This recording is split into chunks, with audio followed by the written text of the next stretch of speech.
Aditya Degree Colleges, leading companies lo 10,000 plus placements with 13.5 lakhs highest package.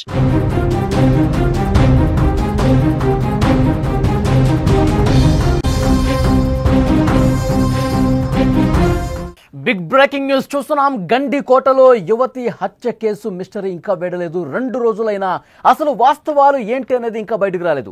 యువతిని చంపింది ఒక్కరు కాదు, ముగ్గురు అని సమాచారం వస్తోంది. ప్రాథమికంగా పోస్ట్ మార్టంలో సంచలన విషయాలు బయటకు రాబోతున్నాయి. విద్యార్థిని ఛాతీ పొట్టపై బలమైన దాడి జరిగినట్టుగా తెలుస్తోంది. హత్య కేసుకు సంబంధించి కీలక ఆధారాలు బయటికి రాబోతున్నాయని పోలీసులు చెప్తున్నారు. ప్రెస్ మీట్ పెట్టి వెల్లడించకపోవడంపై కూడా మరికొన్ని అనుమానాలు తలెత్తుతున్నటువంటి పరిస్థితి. హత్య జరిగి 3 రోజులైంది, వెలుగులోకి వచ్చి 2 రోజులైంది.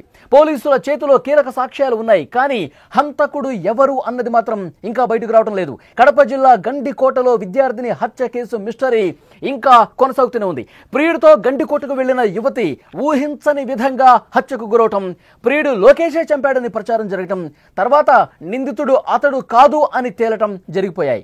మరి ఎవరు చంపారు? ఇదే ఇప్పుడు అంతు చిక్కని ప్రశ్న. యువతి అన్న సురేంద్ర ఈ హత్య చేశాడని అంతా భావించారు, కానీ అతడు నేనే నా చెల్లిని ఎందుకు చంపుకుంటాను అని చెప్పడం మరొక మలుపు తీసుకున్నటువంటి పరిస్థితి. అయితే ఈ హత్య ఒక్కరు చేయలేదు, సుమారు 3 పాల్గొనే అవకాశం ఉందని పోలీసులకు అంచనాకు రావటం ఇప్పుడు ఒక పెద్ద ట్విస్ట్ గా కనిపిస్తోంది. ఘటనా స్థలంలో హత్య జరిగిన తీరును చూసి హత్య చేసింది ఒక్కరు కాదు అని పోలీసులు నిర్ధారణకు వచ్చారు. సీసీ కెమెరాలు ఉన్న చోట కాకుండా ముళ్ల పొదల్లో యువతిని అత్యంత దారుణంగా అమానుషంగా చంపేయడంతో గండికోటపై పూర్తిగా అవగాహన ఉన్నవారే ఈ హత్య చేసినట్టుగా కనిపిస్తోంది. ఆమెను ఇంత కిరాతకంగా ఎవరు చంపారు అనేది పోస్ట్ మార్టం రిపోర్ట్లో అర్థమవుతోంది. విద్యార్థిని ఛాతీ పొట్టపైన కసిదీర కొట్టారు. ఈ దాడిలో ఆమె కాలేయం కూడా దెబ్బతిన్నట్టు పోస్ట్ మార్టం రిపోర్ట్లో బయటకు వస్తున్నటువంటి పరిస్థితి. లోకేష్కు ఈ హత్యతో ఎటువంటి సంబంధం లేదని తేలిపోయింది. ఎందుకంటే ఈ నెల 14వ తేదీ ఉదయం 8:30 సమయంలో లోకేష్తో గండికోటకు ఆ యువతి వచ్చింది. అక్కడ లాడ్జ్లో 2 గంటల పాటు గడిపారు. తర్వాత 10:40 వెళ్ళిపోవటం సీసీ ఫుటేజ్లో కనిపించింది. అప్పటి వరకు ఆ యువతి హత్య జరగలేదు. అదే రోజు ఉదయం 11 గంటలకు రంగనాథ స్వామి ఆలయం వద్ద బ్యాగుతో విద్యార్థిని నడుచుకుంటూ వెళ్ళినట్లు పోలీసుల విచారణలో తేలింది. తర్వాతే ఈ హత్య జరిగింది. ఆలయం వెనుక ముళ్ల పొదల్లో దిగత జీవిగా కనిపించింది. విద్యార్థిని కుటుంబ సభ్యులే చంపారు అనడానికి అనేక కారణాలు కనిపిస్తున్నాయి. ముందుగా ఆ మృతదేహాన్ని గుర్తించింది కూడా వాళ్లే. అంతకుముందు యువతి అన్న సురేంద్ర పదే లోకేష్ స్నేహితులకు ఫోన్ చేయడం కూడా జరిగింది. దీంతో సురేంద్రే హత్య చేసి ఉన్నాడని చెప్పి పెద్ద ఎత్తున ఆరోపణలు వచ్చాయి. అతడు మాత్రం వాటిని తీవ్రంగా కొట్టిపారేస్తున్నాడు. ఈ హత్యను 3 చేసి ఉంటారని పోలీసులు ఒక అంచనాకు రావడం కూడా ఈ కేసులో ఒక పెద్ద ట్విస్ట్గా కనిపిస్తుంది. అసలు వారు ఎవరు అన్నది ఇంకా ఆ సస్పెన్స్ కంటిన్యూ అవుతోంది. లోకేష్ స్నేహితులపై కూడా అనుమానం ఉండటంతో పోలీసులు విచారణ చేస్తున్నారు. జూలై 16వ తేదీ రాత్రికే నిందితుడు ఎవరో చెబుతామని పోలీసులు ప్రకటించారు. అయితే వివరాలు ఇంకా వెల్లడించకపోవడంపై చర్చనీయాంశంగా మారింది. యువతి ఈ హత్యకు సంబంధించి పెద్ద ఎత్తున అనుమానాలు కనిపిస్తున్నాయి.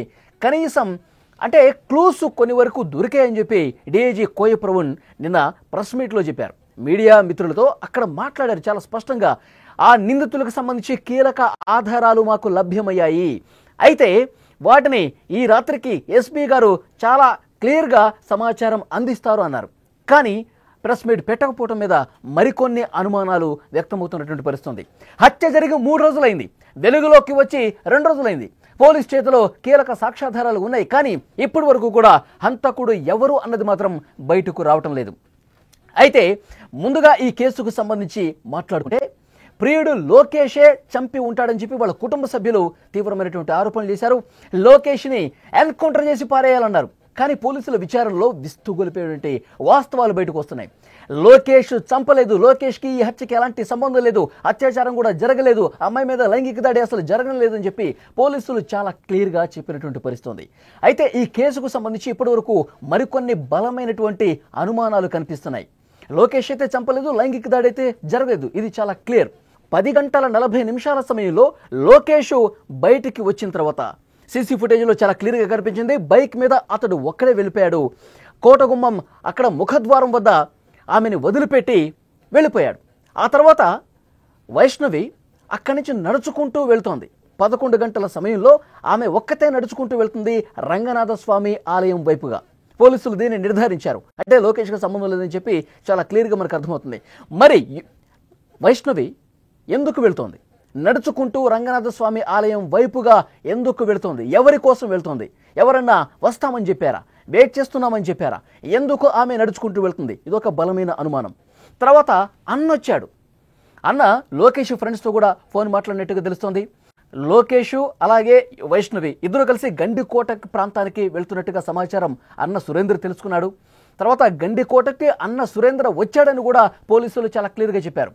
చాలామంది కూడా అన్న ప్రమేయం ఉంది, కుటుంబ సభ్యుల ప్రమేయం ఉంది, సురేంద్రే ఏదో చేశాడు, చెల్లి తమ మాట వినటం లేదు, కుటుంబ సభ్యులు చెప్పినట్టుగా వినటం లేదు, లోకేష్తో వెళ్ళొద్దు, లోకేష్ను మర్చిపో, లోకేష్తో ప్రేమ వ్యవహారం నడిపించొద్దని చెప్పి కుటుంబ సభ్యులు తీవ్రంగా కొద్ది రోజులుగా గొడవ పడుతూ ఉన్నారు వైష్ణవితో.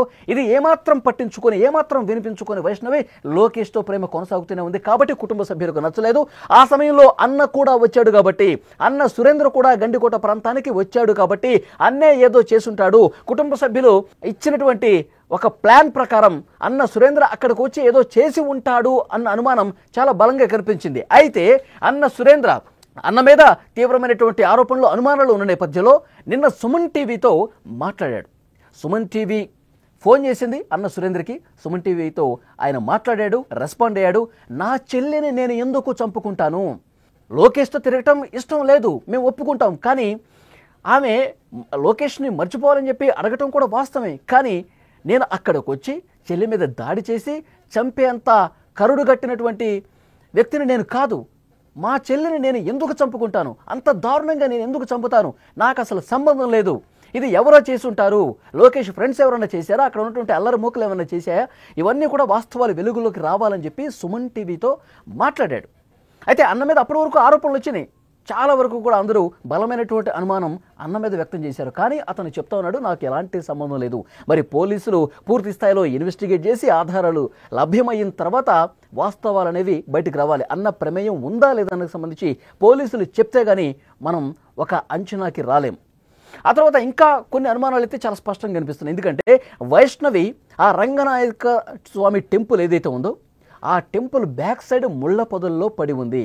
సీసీ కెమెరాలకు దొరకకుండా ఈ గండికోట పర్యాటక ప్రాంతం మీద పూర్తి అవగాహన పట్టు ఉన్న వాళ్లే ఈ దారుణానికి పాల్పడి ఉంటారని చెప్పి పోలీసులు ఒక అంచనాకు వచ్చారు. ఎందుకంటే అక్కడ ఆమె నడుచుకుంటూ వెళ్ళటం అనేది సీసీ కెమెరాలో రికార్డ్ అయింది. లోకేష్ లోపలికి రావటం బయటకు వెళ్ళటం సీసీ కెమెరాలో రికార్డ్ అయింది. కానీ ఈమె బ్యాక్ సైడ్ రావటం, ముళ్ళ పొదల్లో విగతజీవిగా పడి ఉండటం, ఇక్కడ దాడి చేసినా ఏదన్నా చేసినా సరే ఎవరికి కనిపించకూడదు, ఎవరికి అనుమానం రాకూడదు, ఆధారాలు ఎక్కడ కూడా లభ్యం కాకూడదు అన్న ఉద్దేశంతో ఈ నిర్మానుష్య ప్రదేశానికి అసలు సీసీ కెమెరాలు సీసీ ఫుటేజీలు ఎలాంటివి కూడా కనిపించకుండా వాటికి దొరకకుండా ఈ ప్రదేశంలో చేసి ఉన్నారంటే తప్పకుండా గండికోట ప్రాంతానికి సంబంధించి అక్కడ రెగ్యులర్గా వచ్చిపోయేవాళ్ళు, దాని మీద అవగాహన ఉన్నవాళ్ళు, ఎక్కడ మనం దొరకకుండా ఉండేందుకు ఏ ప్లేస్ అయితే కరెక్టో అది తెలిసిన వాళ్ళు మాత్రమే చేసి ఉంటారని చెప్పి పోలీసులు ఒక అంచనాకు వచ్చారు. మరొక ముఖ్యమైనటువంటి విషయం, ఆమె పడి ఉన్నటువంటి ఆ ప్లేస్ కావచ్చు, ఆమె దాడి జరిగినటువంటి తీరు కావచ్చు, ఇవన్నీ చూసిన తర్వాత ఒకళ్ళు కాదు ముగ్గురి ప్రమేయం ఉండొచ్చు అని చెప్పి పోలీసులు చాలా స్పష్టంగా ఒక అవగాహనకు వచ్చారు. ఇది ఒకరితో అయ్యే పని కాదు. ఎందుకంటే ఆమె విగతజీవిగా ఉంది, పై వస్త్రాలు తీసున్నాయి, ముళ్ళ పొదల్లో లోపలికి పడి ఉంది. ఇది చూసిన తర్వాత ఇది ఒకరితో సాధ్యమయ్యే పని కాదు, ఇందులో ముగ్గురు ఇన్వాల్వ్మెంట్ ఉంది అని చెప్పి చాలా బలంగా పోలీసులు చెప్పారు. మరొక ముఖ్యమైన విషయం, నిన్న ఆ సంఘటన స్థలాన్ని పరిశీలించిన తర్వాత కర్నూలు రేంజ్ డీఐజీ కోయ ప్రవీణ్ గారు మరొక ముఖ్యమైన సమాచారం ఇచ్చారు. నిందితులకు సంబంధించినటువంటి పక్కా ఆధారాలు మాకు లభ్యమయ్యాయి, ఈరోజు ఉదయమే మాకు లభ్యమయ్యాయి, ఈ సాయంత్రానికి పూర్తిగా క్లారిటీ వస్తుంది, ఎస్పీ గారు ప్రెస్ మీట్ పెట్టి అన్ని విషయాలు చెప్తారన్నారు. కానీ ఆ ఆధారాలు ఏంటి అంటే ఆ గండికోటకు వచ్చేటువంటి అల్లరిముకల, లేదంటే లోకేష్ స్నేహితుల ప్రమేయం ఉన్నదా, లేదంటే వైష్ణవి కుటుంబ సభ్యుల్లో ఎవరి ప్రమేయం అన్న ఉందా? సో వీటికి సంబంధించి చాలా పక్కా ఆధారాలు పోలీసులకు దొరికాయి. ఈరోజు ఉదయమే, నిన్న ఆయన మధ్యాహ్నం మాట్లాడుతూ ఈరోజు ఉదయమే చాలా కీలకమైనటువంటి ఆధారాలు, నిందితులకు సంబంధించిన ఆధారాలు మాకు లభించాయి. సో ఇంకా పూర్తి స్థాయిలో 1-2 సార్లు క్రాస్ చెక్ చేసుకుని నిర్ధారించుకొని సాయంత్రమే మేము ప్రెస్ మీట్ పెడతామని చెప్పారు. కానీ ప్రెస్ మీట్ పెట్టలేదు.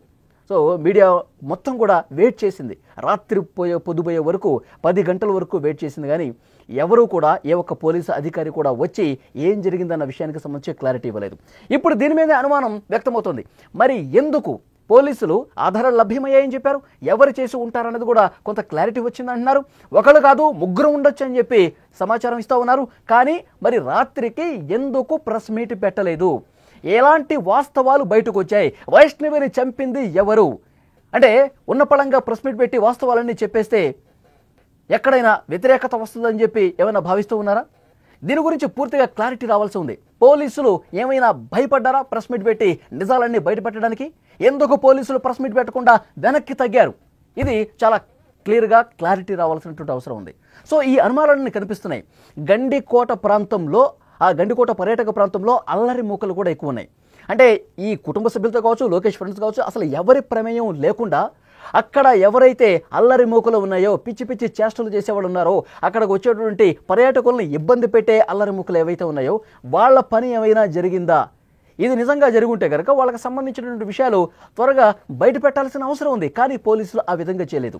వైష్ణవి మృతి కేసుకు సంబంధించి, హత్య కేసుకు సంబంధించి చాలా బలమైనటువంటి ఆధారాలు లభ్యమయ్యాయని చెప్పి పోలీసులు చెప్తున్నప్పటికీ కూడా ఎందుకు వెల్లడించలేదు, ఎందుకు బయట పెట్టలేదని కూడా అతిపెద్ద మిస్టరీగా కనిపిస్తూ ఉంది.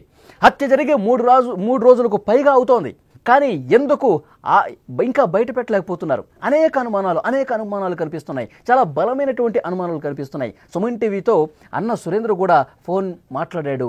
నాకు ఎలాంటి సంబంధం లేదు, నా చెల్లిని నేనే ఎందుకు చంపుకుంటాను, అది కూడా అంత దారుణంగా ముళ్ళపొదల్లో పడేసి నా చెల్లిని నేను చంపుకుంటానా, నాకు ఏమాత్రం సంబంధం లేదు. చాలా వరకు కొంతమంది మీడియా నా పేరు ప్రస్తావన తీసుకొస్తున్నారు, నేనే చంపాను అని చెప్పి అంటా ఉన్నారు. కానీ నేను చంపలేదు అని చెప్పి ఆయన కన్నీరు పెట్టుకుని మాట్లాడుతున్నటువంటి పరిస్థితి. సో అతను చంపాడా లేదన్నది కూడా పోలీసులు పూర్తి ఆధారాలు సేకరించి ప్రెస్ మీట్ పెట్టే వరకు మనం కూడా ఏం చెప్పలేం. కానీ అనుమానాలు అయితే చాలా బలంగా ఉన్నాయి. వైష్ణవి హత్య కేసుకు సంబంధించి మిస్టరీ ఇంకా వేడకపోవటంపై పోలీసుల మీద కొంత వ్యతిరేకత వస్తున్నటువంటి పరిస్థితి ఉంది. 3-4 రోజులు అవుతుంది, ఎందుకు ఇంకా కనిపెట్టలేకపోతున్నారు? ఆధారాలు దొరికాయని చెప్తున్నారు, ప్రెస్ మీట్ పెట్టి సాయంత్రం చెప్తా అన్నారు, ఇంకా ఎందుకు తాత్సారం చేస్తున్నారు, ఎందుకు లేట్ చేస్తున్నారంటూ పోలీసుల మీద కూడా వ్యతిరేకంగా అక్కడ ఉన్నట్టు స్థానిక ప్రజానీకం మాట్లాడుతున్నటువంటి పరిస్థితి ఉంది. ఇలా ఎన్నో అనుమానాలు. కానీ వైష్ణవిని ఇంత దారుణంగా పై వస్త్రాలు తొలగించి పిడిగుద్దులు గుద్ది పోస్ట్ మార్టం రిపోర్టు అలాగే ఫోరెన్సిక్ రిపోర్ట్ వచ్చిన తర్వాత అర్థమవుతుంది ఏంటంటే చాలా తీవ్రంగా దాడి జరిగింది. కడుపులో గుద్దారు, కాలేయం పూర్తిగా దెబ్బతింది, అందుకే చనిపోయిందని చెప్పి ఆ రిపోర్ట్లో ఉంది. అంత దారుణంగా కొట్టాల్సిన అవసరం ఎవరికి ఉంది? అంత తీవ్రమైన దాడి చేయాల్సినటువంటి అవసరం ఉంది. చంపేసి ముళ్ళ పొదల్లో వ్యవస్థలను చేసి పడేయాల్సినటువంటి అవసరం ఉంది. అక్కడ స్థానిక ప్రజానీకంలో అయితే ఆగ్రహం చాలా తీవ్ర స్థాయిలో ఉంది. నిన్న ఆ గ్రామంలో వైష్ణవి అంత్యక్రియల సమయంలో గ్రామంలో పూర్తిగా విషాద చేయాలనుకుని అందరూ కన్నీళ్లు పెట్టుకున్నారు. అమ్మాయిని ఇంత దారుణంగా చంపుతారా? ఎవడు చేసినా సరే చాలా కఠినంగా శిక్షించాల్సిన అవసరం ఉంది. పోలీసులు వెంటనే నిగ్గు తేల్చి ఎవడు చంపాడు, దీనికి ఎవడు కారణం అన్నీ కూడా బయటకు తీసుకురావాలి, వాడిని మాకు అప్పగించండి, మేము చంపేస్తామంటూ ఆ గ్రామస్తులు, ఆ కుటుంబ సభ్యులు మాట్లాడుతున్నారంటే అక్కడ అది చూసిన వాళ్ళు కన్నీళ్లు పెట్టుకున్న పరిస్థితి. సో డెఫినెట్గా వాస్తవాలు అనేవి ఈ రోజైనా సరే పోలీసులు ఒక ఛాలెంజ్గా తీసుకుని వాళ్ళకు దొరికినటువంటి ఆధారాలు ఏంటనేది కూడా బయట పెట్టాలి.